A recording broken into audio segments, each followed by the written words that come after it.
All right, guys, next with Nick, we're gonna do another kind of a circuit. One of the exercises is a really great concept called manual resistance. So I'm using my body as his bench press. What's great about this is you're gonna see in a second when we do the bench press, what's gonna happen is I'm able to apply more force for the eccentric than the concentric, right? So if I'm bench pressing 100 pounds, it's 100 pounds on the way up and on the way down. Right, but they make machines like this, but what's going to happen is with Nick, let's say I can apply 100 pounds of force this way, I'm going to be able to apply maybe 120 pounds of force this way, the eccentric of a bench press. And that's going to cause a little bit more muscle damage, which means a little bit more muscle repair. And the eccentric part of the lift is where we get most of that damage anyways, so it's of a benefit. So really cool concept to use. We're also going to kind of make that a circuit of the manual bench press, leg presses, and some crunches that we do here. So again, you'll see when we have this set up, it's an empty bar, but don't let it fool you. I'm going to apply the pressure for him, giving him,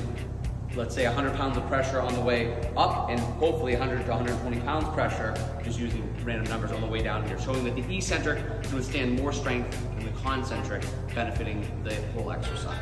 So when I'm lay down, just like we'd set up a bench press, all right, I'm gonna have my hands kind of shoulder apart. He's gonna grab that bar. A nice stable setup for him here.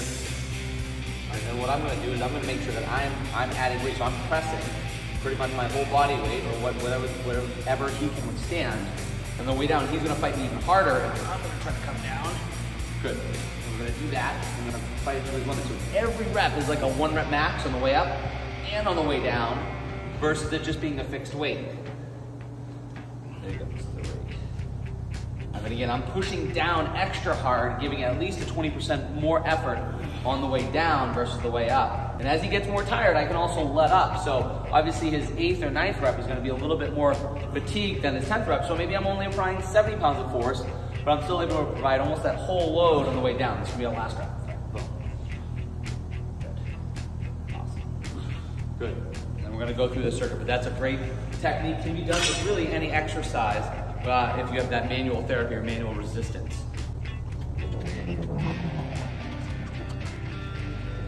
I'm able to apply some of those same techniques for the leg press, right? If he can give me 80 pounds of pressure on the press, maybe I can give him 100 pounds of force on the way back to try to control and get stronger. The eccentric is always stronger than the concentric of any muscle.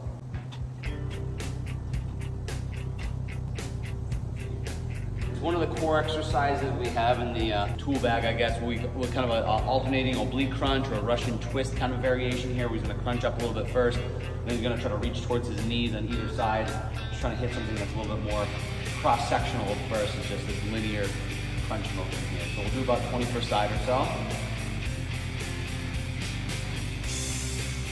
And that'll be one of our circuits.